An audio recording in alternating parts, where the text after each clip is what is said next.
My favorite part of designing would be the creative aspect of it. You know, getting an idea, getting excited about it, and then it's like I work like a maniac, like trying to get the pattern done, cutting it, wanting to see it come alive. To me, that's really the fun part of it. If I'm excited about a design, I'll pump it out in a day. Yeah.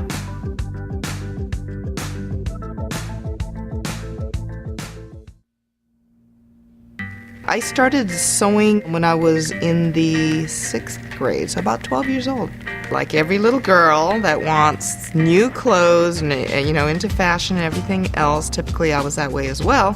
However, I was the second daughter, so that meant I get hand-me-downs. And the only way I was going to get new clothes was actually if I designed and sewed them myself. Well, I wanted to go to fashion school. I was at the University of Hawai'i, and from there they have a really good exchange program with the Fashion Institute of Technology in New York, so I was able to go there. I was working in LA, sort of wanting to come back home. I wanted to start my own business because I naively thought that, you know, I'm doing all the design work and my bosses are making all the money, and, you know, if I'm doing all the work, then I should be making all the money, which is a pretty naive thought because having your own business is much more than just having good designs. When I first started my business, it was out of my parents' home. So it was a spare bedroom, and I just worked out of there. I was a one-man show. I was able to get some kimonos and obis actually from an aunt. Took them apart and just started playing around with them, making them into women's fashions. Was lucky enough to get put into a fashion show where they all sold out, so that sort of started the whole thing. I just love it. You know, I have been in fashion a long time, and I just thought that was a fabulous way of working the kimono, the old obi, into fashion that we can actually wear today. Mom's designs are Asian with a twist. She has her bustiers, for example. Bustier is a French word. You know, Scarlett O'Hara used it in Gone with the Wind. And yet here she is using obi, but at the same time she uses fur and leather in this obi. It's a really neat way to use these really beautiful fabrics like kimono and obi, but at the same time bring them into a more contemporary sphere. I don't know where kimono couture came up, but, you know, it kind of has a ring to it, so we kind of use it. Basically, it's a one-of-a-kind garment.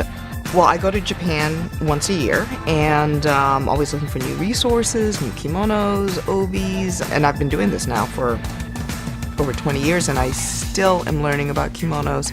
I'm still amazed every time I find something new or different. I think I might have at least 1,000 kimonos stored. I think one of her successes has been her ability to innovate in expanding her product line. And then I started getting women saying, I love this outfit, do you have it in another size? I'm like, no, there's only one of.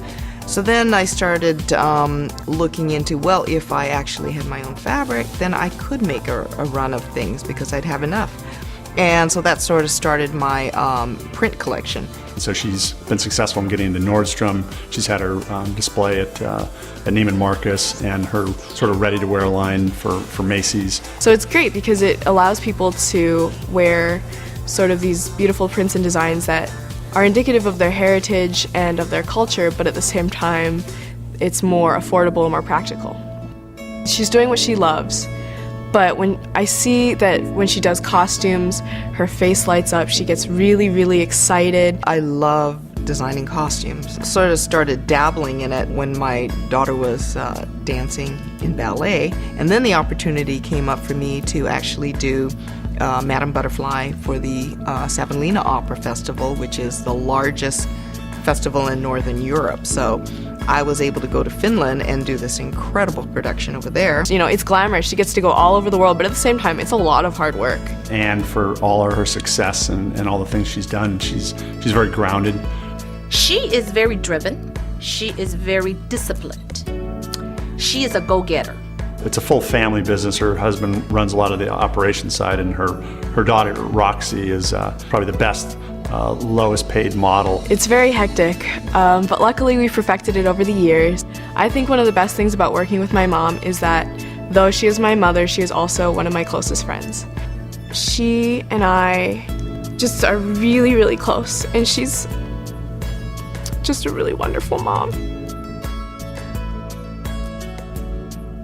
I just, you know, I love what I do, so It's work, but it's fun.